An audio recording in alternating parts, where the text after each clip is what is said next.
Hi, everyone, and welcome to the Proclaim Peace podcast, where we talk about how the restored gospel teaches us to be better peacemakers. I'm Patrick Mason. I'm here, as always, with my friend and co host, Jen Thomas. Jen, how are you doing? I'm doing great, Patrick. You are just coming back from a family vacation, so I'm assuming that you are just feeling great today. Is that true?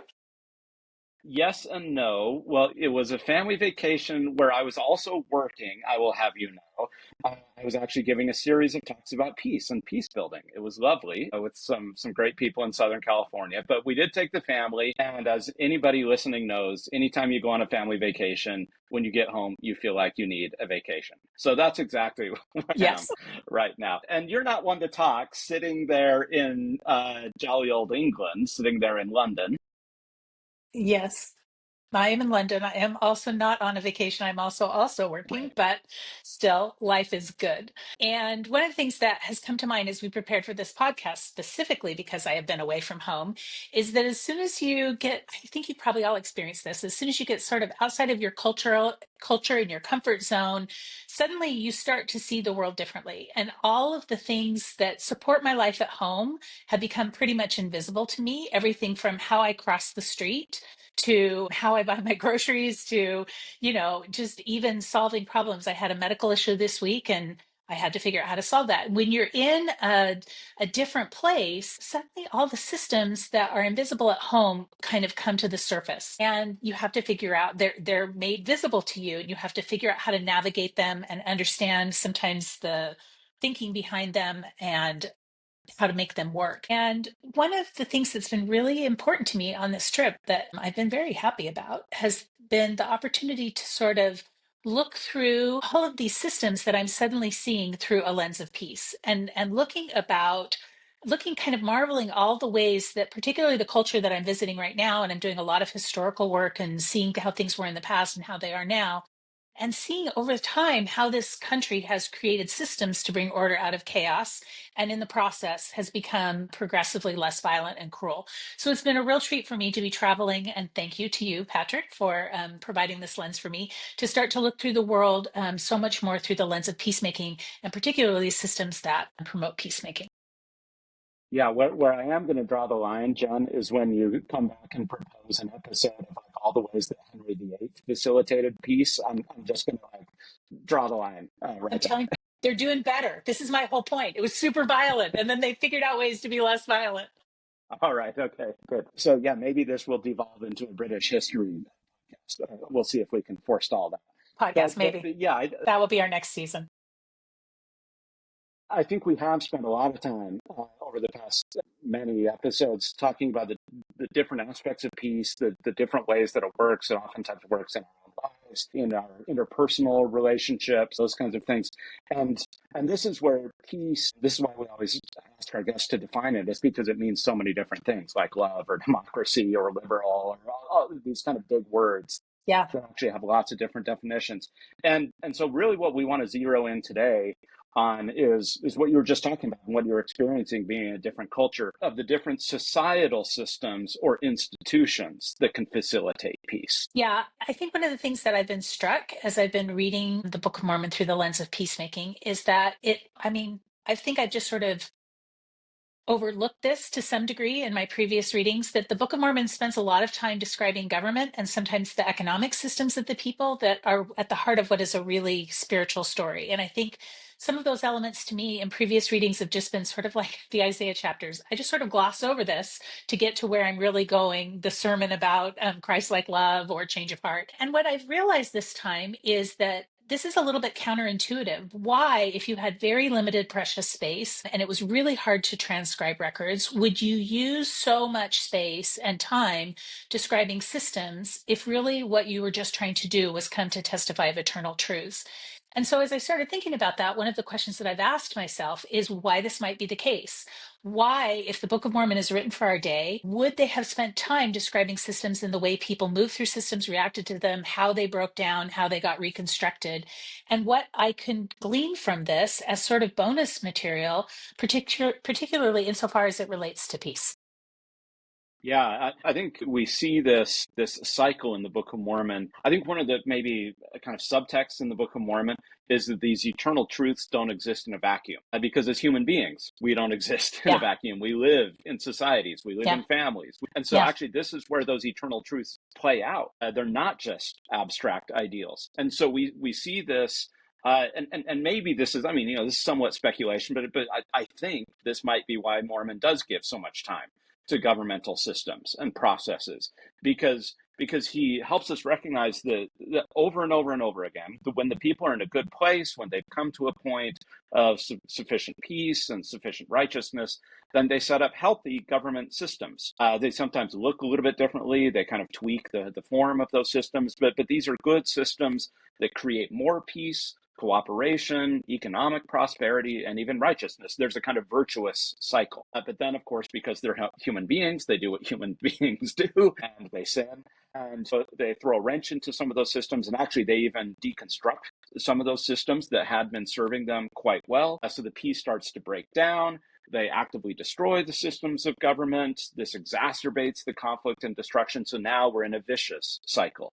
And so the Book of Mormon shows us both the virtuous cycle of what it looks like to create good systems and institutions and the vicious cycle that happens when you create either bad institutions or maybe tear down the good institutions that you had once created. Yeah, I think that this is so critical if when we are thinking about big picture peace. So we're not talking about internal peace or peace in families or kind of small cultural peace. We're talking about what kind of systems and social order creates peace throughout sort of an entire civilization or entire community. And I think we want to try to make sense today a little bit about what some of the messages that Mormon might have been sharing with us as he edited down those plates. I think in the interest of time, I just think I want to not read a ton of the scriptures that came to my mind as I was preparing this episode. But I do think there are really clear examples if our listeners want to go and follow up on them in 3rd Nephi in chapter 6 and 7, as we watch a civilization deconstruct actively the systems that have helped them promote peace and exist peacefully with one another. And I think there are lessons there for us to learn. And I think the big lesson is that the Book of Mormon is putting its thumb heavily on the scale in terms of helping us see that anarchy, chaos, people who manipulate systems for their own personal power are not the way towards either people living happily or constructively together, or most importantly, not the way to creating a civilization and a society that is going to help people align their lives with Christ and be able to share the gospel most effectively. So while I don't really love those passages and they kind of make me sad because I think by nature a builder, I think it's really important for us to read them and understand exactly what can happen to us if we deconstruct our systems and our institutions and the effect that that might have on peace. Yeah, I mean, President Ezra Taft Benson always talked about the Book of Mormon as both a witness and a warning, right? It witnesses as to positive things, ways to orient our lives, but then there are also these warnings in it in terms of lessons that we can learn on how to do better. So we can read the book productively in both ways. Perfect. And that's what we're going to do today. So, as always, we're going to welcome a guest into this conversation. Today, we have with us Grant Madsen, who is an old friend. I have known him since about 7th grade and is also a professor at Brigham Young University.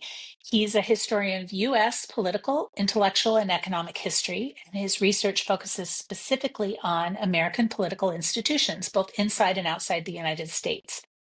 He's the author of Sovereign Soldiers: How the U.S. Military Transformed the Global Economy After World War II, along with a number of academic journals and newspapers. Like I said, he is a beloved professor at BYU, where he teaches the American Heritage class and helps students make sense of their government and how they're going to, as future citizens, interact with it. And so we're so happy to have him with us. Welcome, Grant. Grant, well, it's great to have you on Proclaim Peace. Thanks for joining us today. Well, you're very kind to invite me. I'm glad to be here. Oh, thanks.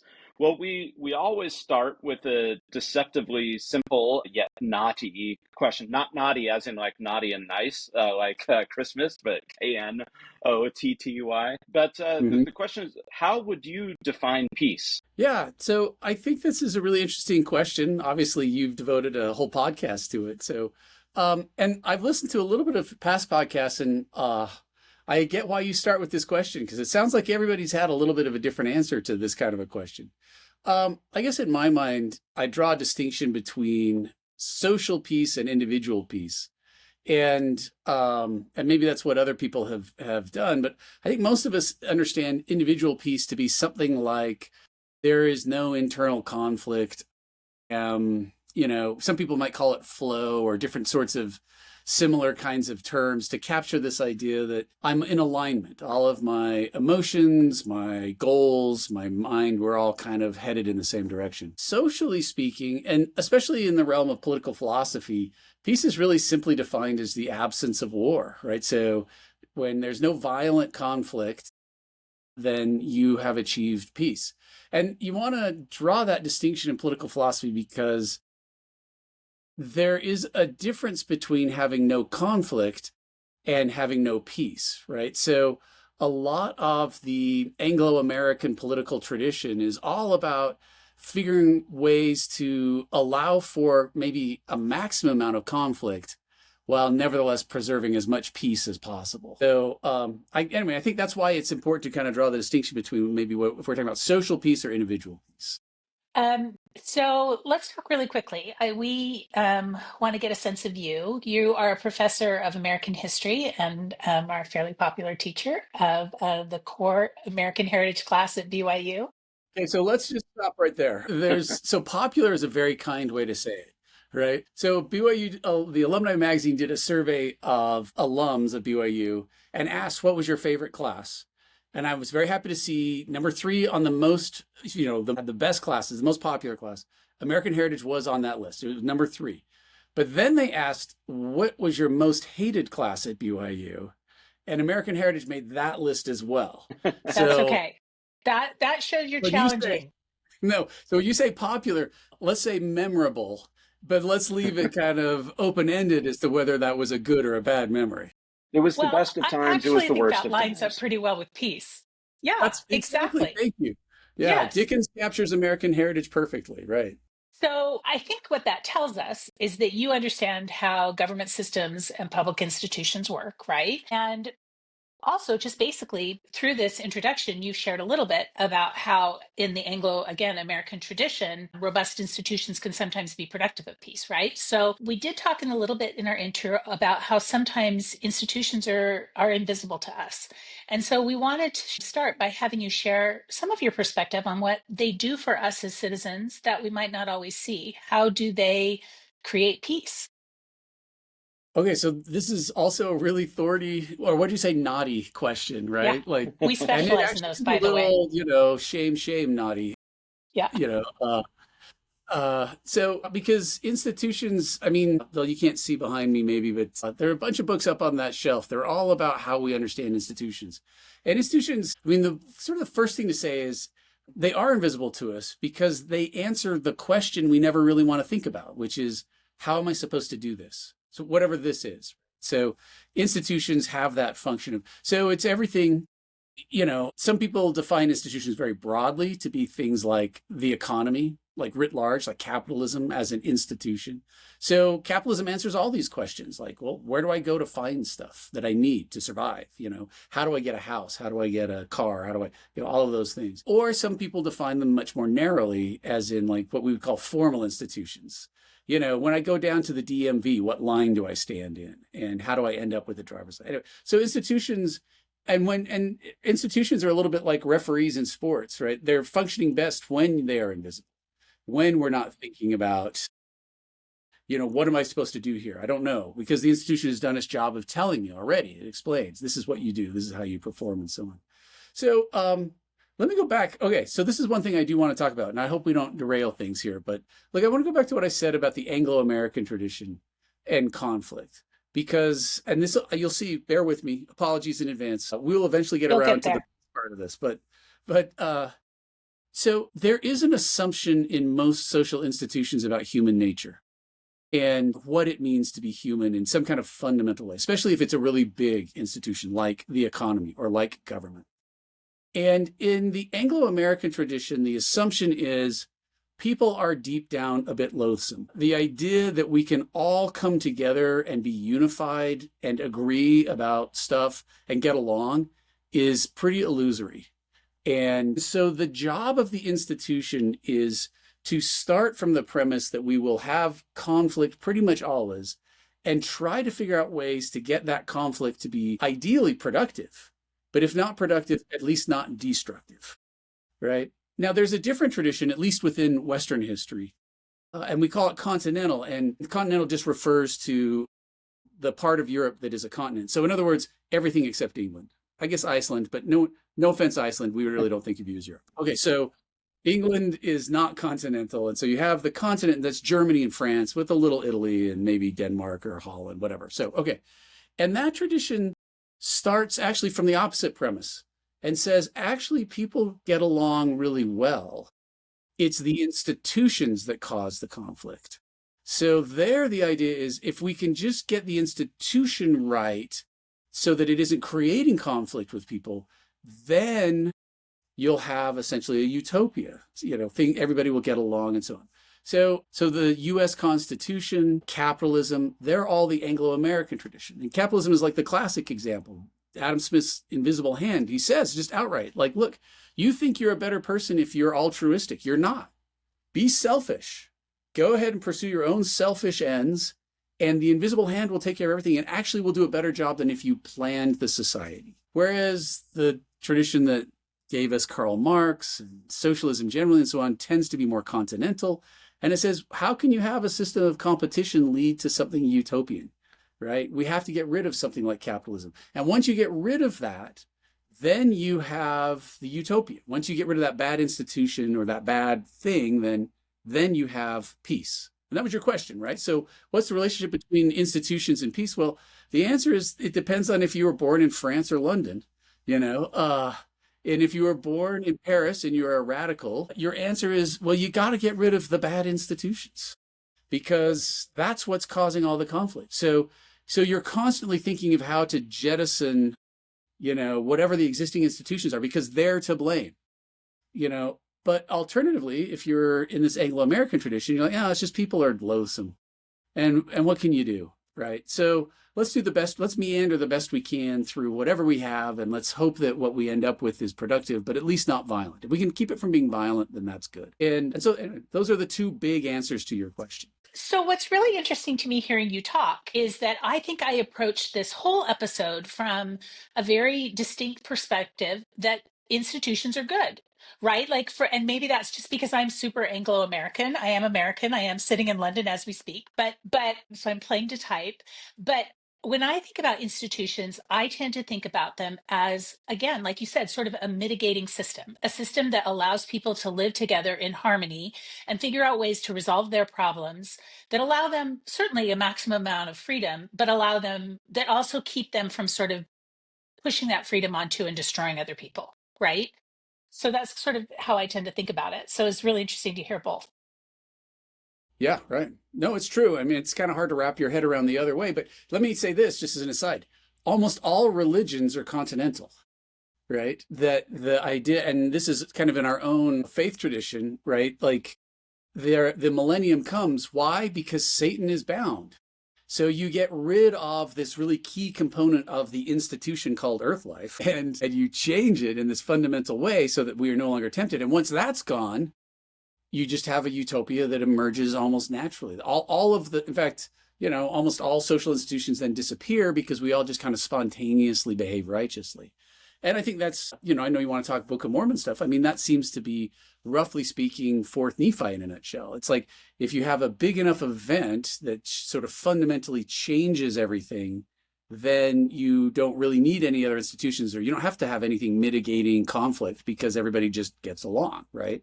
And so religion tends to, it's a weird thing we talk about a lot in class and with students, right? We have an Anglo-American tradition that is a very different concept of human nature than our religious tradition, where, in the Anglo-American tradition, James Madison said in the Federalist Papers really nicely, if men were angels, we wouldn't bother with all of this stuff, right? But in religion, the goal is, but the real goal in religion is to say, but you could be.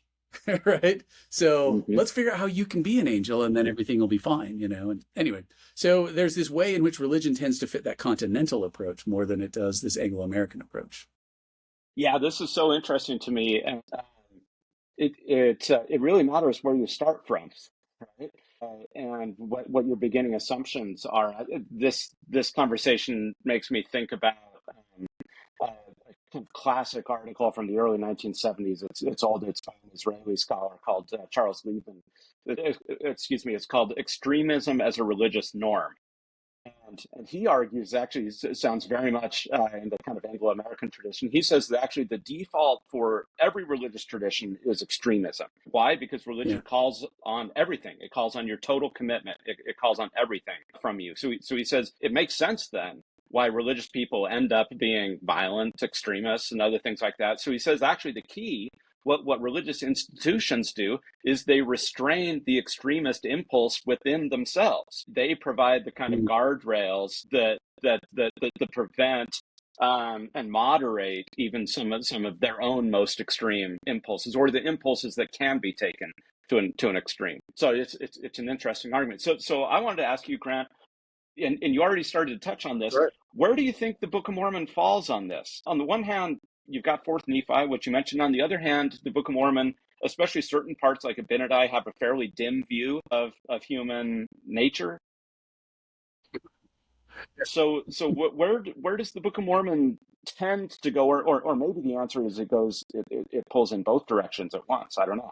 Yeah. Okay. So that's another naughty question, We right? So I don't specialize know. in those. I mean, like, uh, I mean, I can speculate a lot, and it really depends. But here's what strikes me. And I say this more as so I do a special kind of special. I make that sound the wrong way. I do a usually ignored kind of history. Is that the right way to say it? Anyway, so there's this subfield called intellectual history. So I'm fascinated the way ideas work and over time and in history and stuff. And so, and particularly political ideas. So let me answer that question first as like a political philosopher or Yep, an intellectual please. historian of political thought. The big difference between the Book of Mormon and the American founding is that the Book of Mormon already knows the correct answer.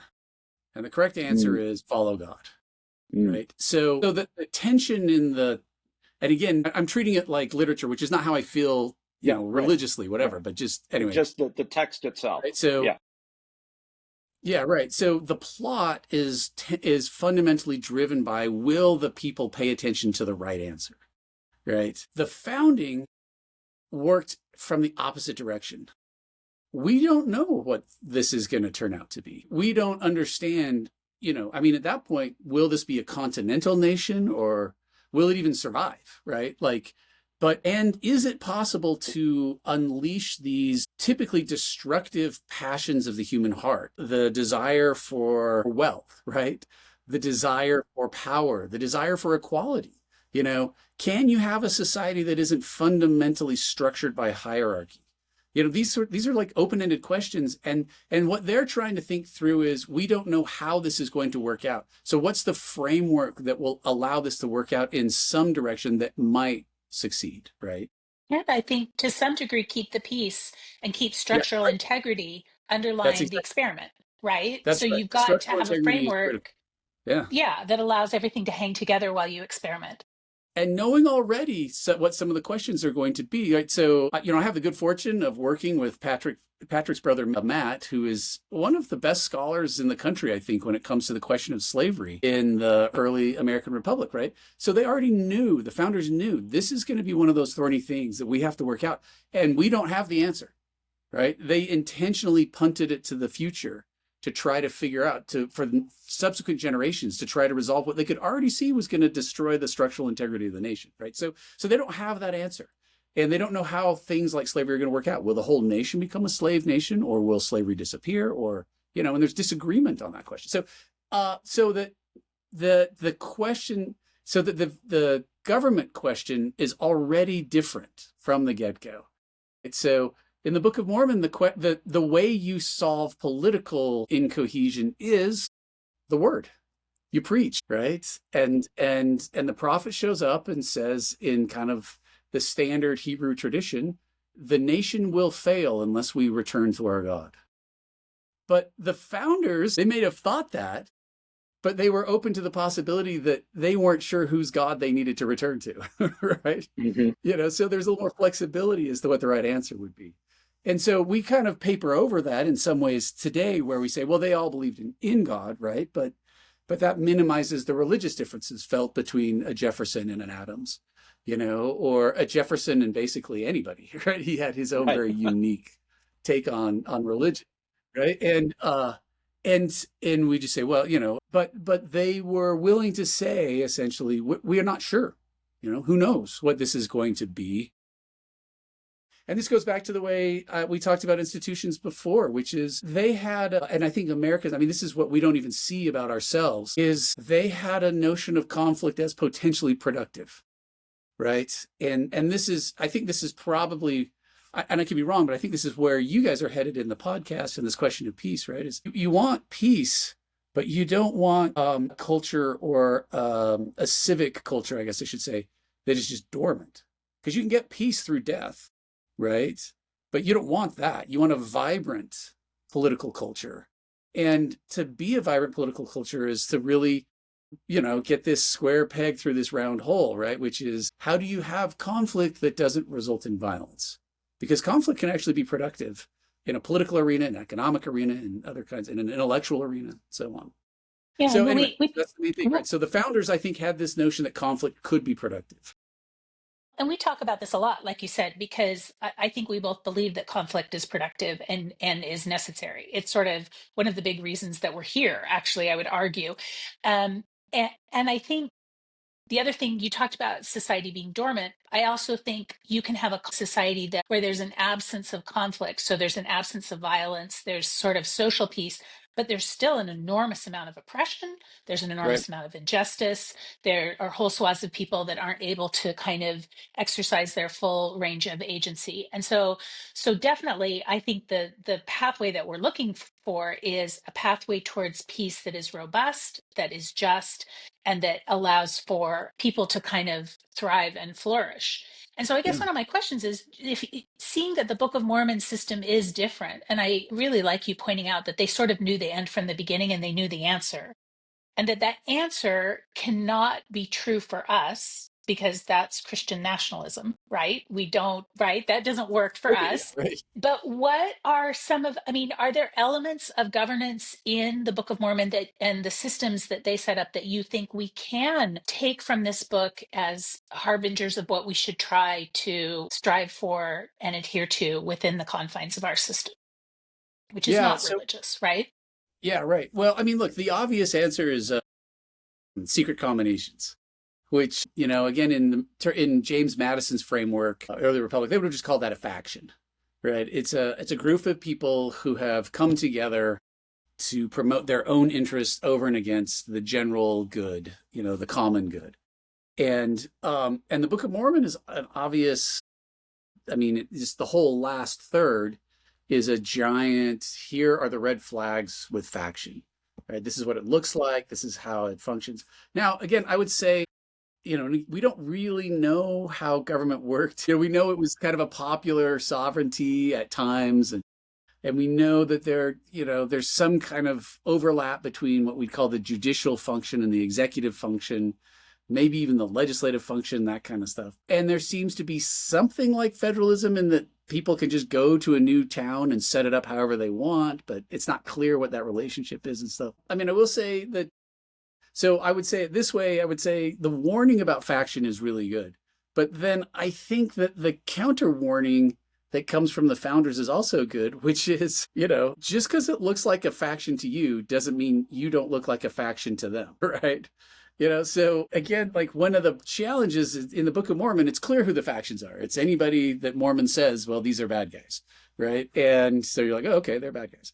But there is this possibility, even for religious communities. This goes back to, I think, what Patrick was talking about before in the article that, from the early 70s, right? Because I've thought about this a lot. Anyway, the point of the story is, in the United States, at least, where you have religious freedom and religious pluralism, it works about like how Madison would say, which is no one religion can ever get enough of an upper hand, so that it forces the institutional leaders of the institution to moderate their own extremist ends in order to survive within the nation, right? And we can see that. I think Patrick could know this way better than me, right? But my sense is there at least is one historical take that the story of, the LDS story, the LDS history is a story of learning how to moderate in order to fit within the United States, right? And I don't know, I'm speaking to your expertise, but right, this kind of modernization thesis where the church we won't survive in this country unless we moderate some of our bigger claims. I don't know, maybe, I'm sorry, I'm putting questions back to you, but does that, have I mischaracterized your field? No, not at all. I think that's a pretty good description of it. So let me let me shift gears just a little bit and to think about as countries grow, obviously their institutions have to become more complex in order to accommodate that. We've seen that in the history of the United States, right? The system that they set up in the late 18th century has grown enormously in order to accommodate growth of population and land and complexity, all these kinds of things where we're at in the 21st century. And of course, there's debates of, how much growing is too much growing, all those kinds of things. We don't need to get into that. But the question I want to get at, though, is that sometimes when systems get so big and so complex, people have either the experience or at least the perception that those institutions are no longer serving them very well, that they're remote, that they're distant, they're out of touch, they're sclerotic, whatever that they might be. And I think we're seeing that a lot with younger people. Certainly I hear this from some of the college students that I teach. Maybe you hear it as well. Just a kind of, and this has been borne out in lots of studies over the past several decades, a loss of faith in institutions that we feel like are not in touch with us. So as somebody who understands these principles, both from a religious perspective and also from a kind of constitutional perspective, what do you tell your students? What do you tell, or maybe middle-aged people or older people, right? What do you tell anybody who expresses a loss of faith in the institutions and who say that they aren't really effective in preserving peace? Okay, so yeah, all of your questions are naughty. Yeah, that's another just the theme of this episode.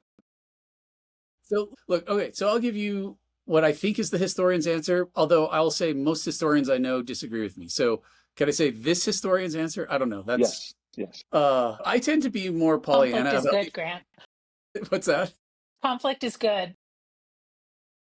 That's right. They should thank me for disagreeing. They should thank you for thinking differently than they do. So I would say, okay, so the first group of people to articulate the notion that our institutions are too remote and that they don't serve us were the anti-federalists in arguing against the Constitution.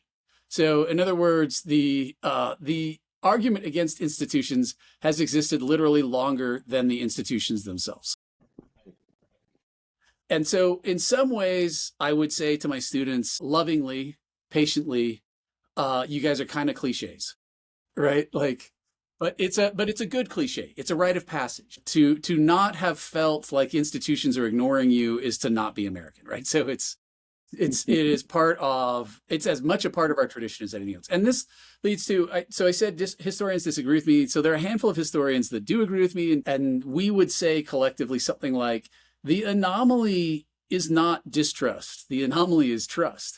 So we have overemphasized this sort of unique period post-World War II till Ronald Reagan, in which there was a surprisingly high level of trust in government institutions. Certainly, you'd have to look at 1860 as a moment of high distrust in the federal government when 11 states or whatever, the Confederacy decided it was going to secede, right? So yeah. There is this kind of, and you'd have to also say eras of tremendous reform, like the end of the 19th century, early 20th century, we call the progressive era, also had very little faith in institutions, and so revised them from bottom up, and so anyway, so that would be my first answer.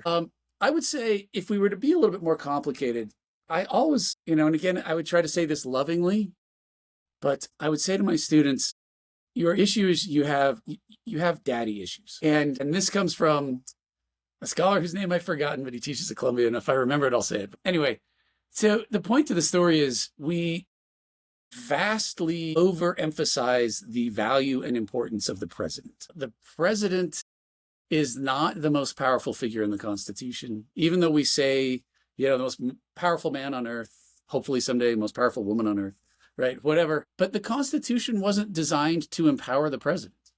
The founders spent however many months in that hot summer in Philadelphia in 1787 debating the Constitution. They spent like a day on the executive. They spent even less time on the judiciary. They spent all of the time talking about the legislature. And the reason is they knew that the Constitution they were designing put all power in the legislative branch. And so the question was, how do you create checks and balances when you give so much power to one body? Anyway, and then they, on top of it, created what Madison called the compound republic. In other words, we have states that also have purviews. And then within the states, we have local governments. And I always say to my students, look around you and point to the thing that the president has done. What part of government do you deal with that the president is responsible for? Does he tell you anything about your schools? Well, maybe a little. Does he work out your loans that you're getting, your Stafford or your Pell Grants or whatever else? Well, kind of, but really that was legislation. Are the police or the fire department, are those the responsibility of the president? So what thing does the president do that impacts your life daily? And when they can't answer that question very effectively, I'm like, look, if you want to feel, the reason you don't feel connected to your institutions is you're looking at the institution that isn't connected to you, right? Go down to your city, whatever city council meeting and talk about garbage collection if that's what bothers you. But the problem is that the president has this symbolic weight that somehow whoever is president says something about the country. And I get that, right? And there is a way. He is the chief executive. He is the symbol. He represents the nation when we negotiate with other nations and so on. I don't mean to minimize that. But the way the system was designed was precise for you to hate the person in charge and still feel like your government is responsive, right? Your institutions are responsive. And so yeah, go ahead. So I was just going to say, so what would you suggest to these students? Like if they are feeling like their society is not peaceful, is not productive of their flourishing, and they have been trained to sort of point all of their attention at the big shiny object with the big microphone or the bully pulpit, whatever. What would you tell them? How would you tell them to go about trying to achieve institutional change without burning it all down? Because what I sort Right. of see emerging a little Right. bit, this generational thing is if I'm going to range myself against an immovable object, which we'll say this executive, then the only way I can fight that is just to explode it or to overwhelm it or Yeah. whatever. And Right. you're arguing for a very different pathway, like that there's a different pathway for them to engage and be participatory. So, what are the pathways for institutional change that you think could be effective and also are going to be productive of peace? And again, I don't want to say an absence of conflict, but I do mean an absence, say, of violence or oppression. Well, I would start with the premise. Why do we need to change? What is so wrong? I mean, like, look at my students. And look, I know I sound like Fox News when I say this, but like, why are you so alienated? Like, what is bad with your life? You're at a great school. You're healthy. You actually, statistically speaking, your life is safer than it has been in this country ever, right? Like, what is the real problem we're trying to solve? And the answer always ends up being something like, well, I just don't want that person in charge. I'm like, well, really?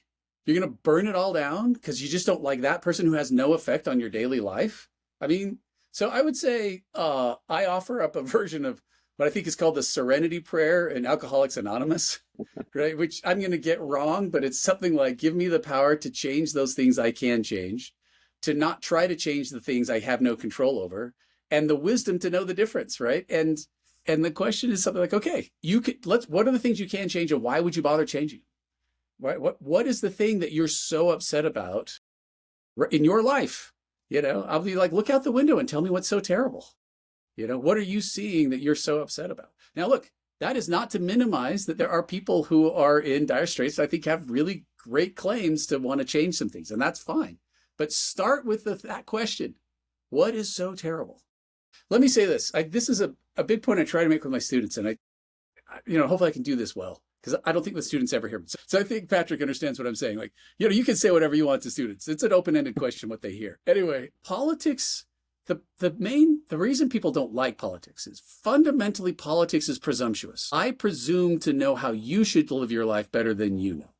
Right. So because politics is always about what you said, Jen, you're exactly right. It's about change. Either we're doing something I think we should stop doing, or we're not doing something I think we should start doing. So somebody else has to change in order for this to be the fact. So it's fundamentally presumptuous. I am telling everybody else how they need to change in order to accommodate my vision of what is right for the country.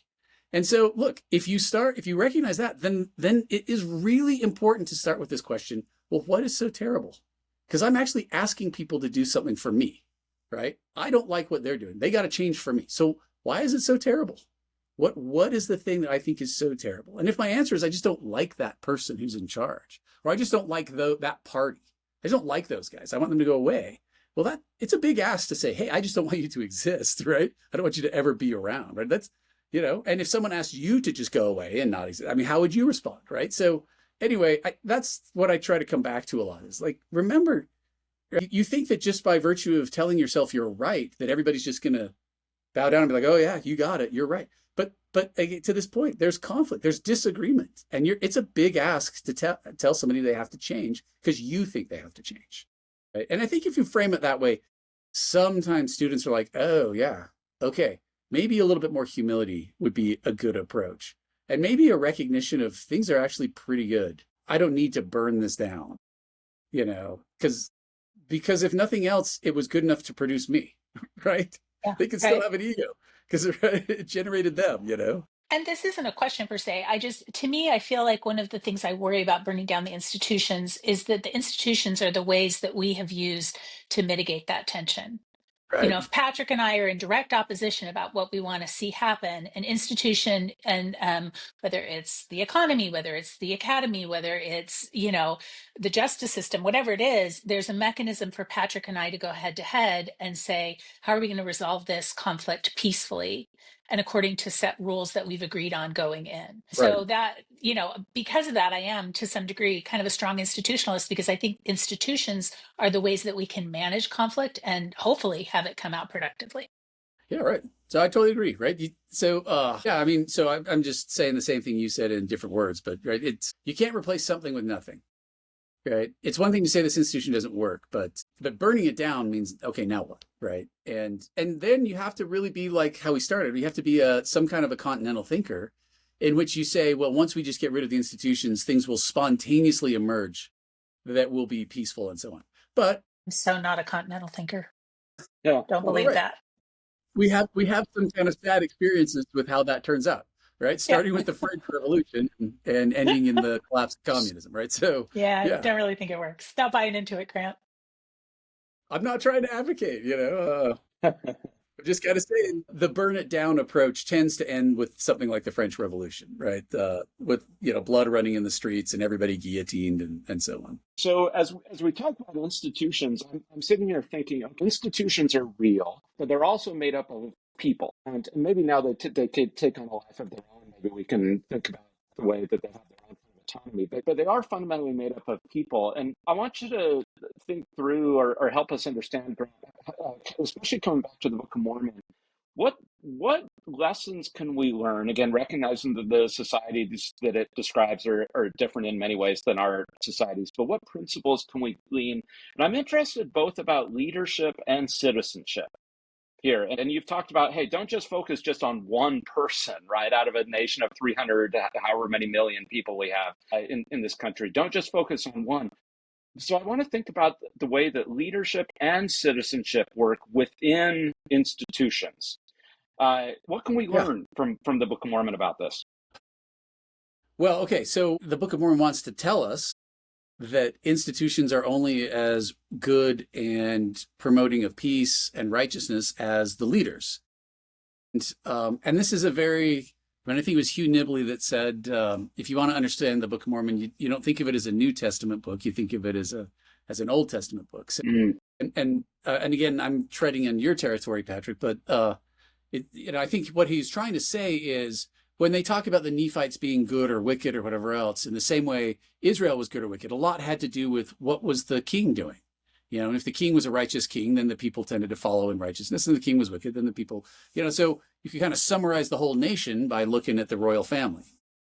And, the transition that happens, when Mosiah passes away and creates judges, I think that I would love to switch back to being more of a political theorist and say, so your point, Patrick, the way you started is exactly right, which is institutions are real, but they're people.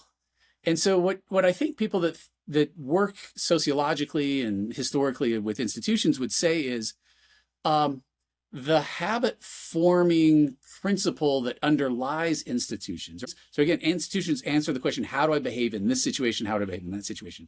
And those become habits. But habits are, as we all know, persistent, right? Why we call them habits, right? And so one of the challenges that the Book of Mormon, the political leaders in the Book of Mormon didn't quite figure out is you can give a people democracy or some form of democracy, but it doesn't mean that the habits of democracy are just there ready to kick in.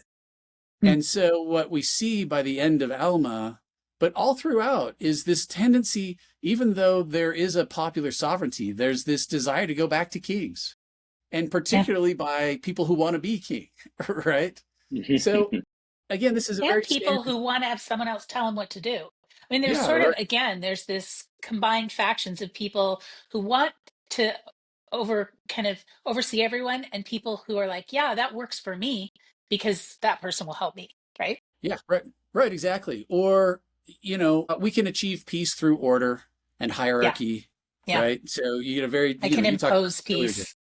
Yeah, Yeah, right. So, and maybe it's a piece, maybe it's not, I don't feel it as tyrannical. Because my particular version of peace is the king is wiping all those people out, not me, right? So anyway, but the point of the story is this, that again, it's a very standard trope in American history, but the key is the citizenship side of it. It's not just the leadership side. And here, for those who've done a lot of American history, you'll know the name Alexis de Tocqueville. But Tocqueville is this French aristocrat who, in the 1830s, came to the United States to figure out how it's working.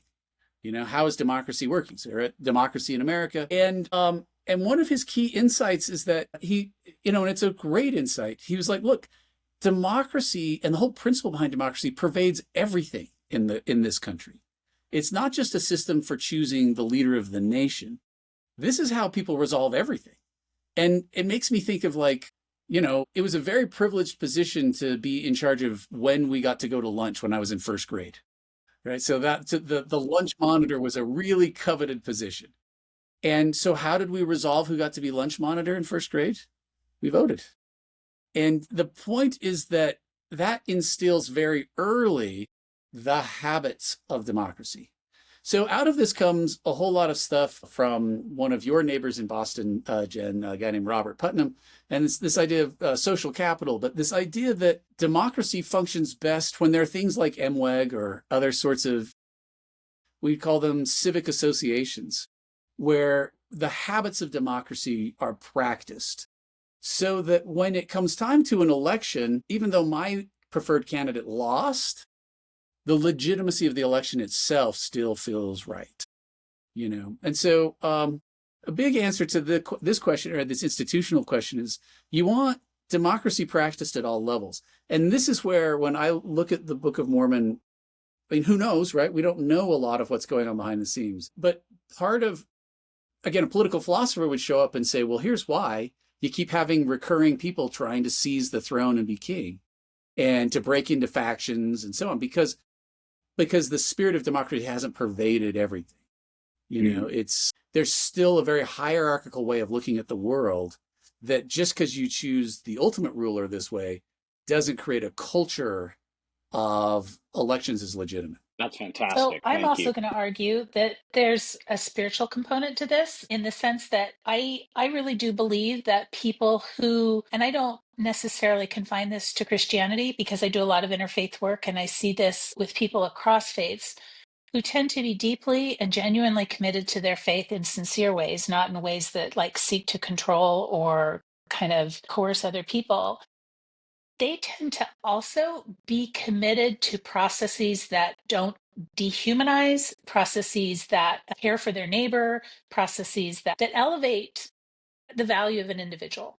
So I guess what I'm saying is I think that I really appreciate you acknowledging that there's this civic group component to it, because I completely agree with that. But I also think the Book of Mormon is telling us that good people tend to take care of each other better. Good people tend to be more resistant to a desire to coerce, control, and harm others in order to achieve power. And that might sound very simplistic, but it's a hill I'm going to die on. And I think it's something that the Book of Mormon does actually tell us over and over again, Well, that let's hope it doesn't come to you dying on a hill. when people are really spiritually refined and committed, peace flows from that, both in their society and kind of in their personal lives. So okay, maybe. And I think it goes right back to what Patrick talked about before. How do we want to define that commitment? Um, are, uh, are you an extremist in your faith and your No, religion? yeah, you're right. Right? Does I'm that not make sense? arguing for extremism. Yeah. So look, this is again, so this is the kind of thing that if you try to turn what you said into a historical argument about Christianity generally, it gets really thorny really fast. No, You I'm know? thinking But definitely in the here's context where of I agree with you. pluralism. No, but Pluralism, yeah. tend to agree with you that it seems to me this is a tension within Christianity from the get-go. The command to love your enemy. Like, what does that mean? And it seems to be easier if your enemy is an occupying pagan Roman than it is if it's a fellow Christian who just thinks you're not doing the sacrament correctly. Right? Like so this seems to be one of those things where, but look, you can make the claim and here no historian agrees with me, but that's not true. I've heard one. But so there's two of us. But there is an idea you could kind of say we're still catching up to the New Testament. We're still trying to figure out what that command and that Western history is sort of a story of catching up to what Jesus was trying to tell us what to do. And I think that's, for me, but I'm a person of faith, that's a fair argument, right? But I know that if I had said that in my graduate seminars, yeah, they wouldn't have given me a degree. So hopefully none of my dissertation committee is going to see this. And if they do, it's too late. I got it. It's on my wall over here. They can't take it back. I think Patrick and I would agree that to some degree you have just articulated the premise of this entire podcast, is us trying to figure out how we can actually live more fully in alignment with basically Christ's teachings, and particularly the Sermon on the Mount, right? Like, we just are not there yet. We want to pretend like we are, but Yeah. we're not quite. Yeah, Yeah, no, no, good. I'm glad you have my back, my dissertation committee. Yeah, we do. no, and this is what prophetic texts and leaders and scriptures and things in our religious tradition and other people's religious traditions, they lift our eyes to a different kind of reality. They envision something that might be that they might tell a story about the way it once was and then we fell from it and we're trying to get back to it. But I actually think those visions really matter. It's important for us to try to be chasing Zion. It's important for us to envision what it might look like, even if all the details aren't fleshed out. And it's important for the Book of Mormon to have Fourth Nephi, even though it only lasts for like 20 verses or something like that. The good stuff. It's important for us to have that, because I think one of the habits of democracy, Grant, one that I might add would be hope. Martin Luther King talked about this all the time. Yeah. If we don't have hope in one another, hope that there is a better future that we can achieve, then we do lapse into something like despair. So now hope doesn't only come from, you can have a secular kind of hope, but I do think that's one of the functions of these prophetic texts like the Book of Mormon. Yeah, and you know what? That was the better answer to the question of what we should say to our students, right? Like, because the burn it down approach is essentially an approach of despair. Yes. And fundamentally, despair in the capacity for my fellow citizens to ever be as smart and capable as I am, right? Like that, because again, politics is presumptuous, and yeah, I think that's right. I think to have some hope, which I think is really good. Every other article I read about Generation Z mentions how anxious they are. And I think hope is the antidote to anxiety in a lot of ways, right? Like they don't need to assume that the world is only going to be dark and getting darker, that there is a place for them.